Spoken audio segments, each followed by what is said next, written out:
بسم اللہ الرحمن الرحیم۔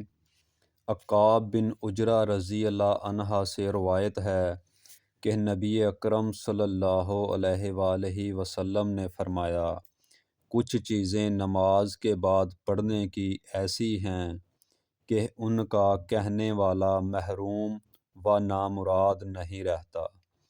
ہر نماز کے بعد 33 بار سبحان اللہ کہے، 33 بار الحمدللہ کہے اور 34 بار اللہ اکبر کہے۔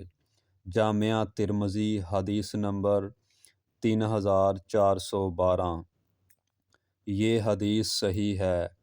زید بن ثابت رضی اللہ عنہ کہتے ہیں کہ ہمیں حکم دیا گیا کہ ہر نماز کے بعد ہم سلام پھیر کر 33 بار سبحان اللہ، 33 بار الحمدللہ اور 34 بار اللہ اکبر کہیں۔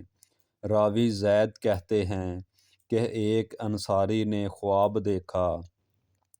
خواب میں نظر آنے والے شخص نے پوچھا، کیا تمہیں رسول اللہ صلی اللہ علیہ وآلہ وسلم نے حکم دیا ہے کہ ہر نماز کے بعد 33 بار سبحان اللہ، 33 بار الحمدللہ اور 34 بار اللہ اکبر کہہ لیا کرو؟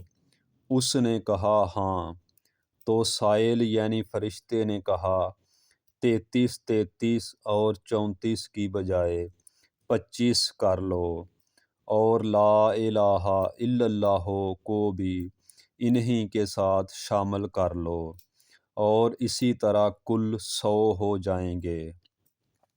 صبح جب ہوئی تو وہ نبی اکرم صلی اللہ علیہ وآلہ وسلم کے پاس گئے اور آپ سے یہ واقعہ بیان کیا تو آپ نے فرمایا، ایسا ہی کر لو۔ جامعہ ترمذی حدیث نمبر 3413۔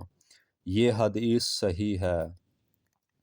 حضرت انس بن مالک رضی اللہ عنہ کہتے ہیں کہ رسول اللہ صلی اللہ علیہ وآلہ وسلم نے فرمایا، جو شخص گھر سے نکلتے وقت بسم اللہ توکلت علی اللہ لا حول ولا قوۃ الا باللہ پڑھ لے، یعنی میں نے اللہ کے نام سے شروع کیا، میں نے اللہ پر بھروسہ کیا اور گناہوں سے بچنے اور کسی نیکی کے بجا لانے کی قدرت و قوت نہیں سوائے اللہ کے سہارے کے، کہے، اس سے کہا جائے گا، تمہاری کفالت کر دی گئی اور تم دشمن کے شر سے بچا لیے گئے اور شیطان تم سے دور ہو گیا۔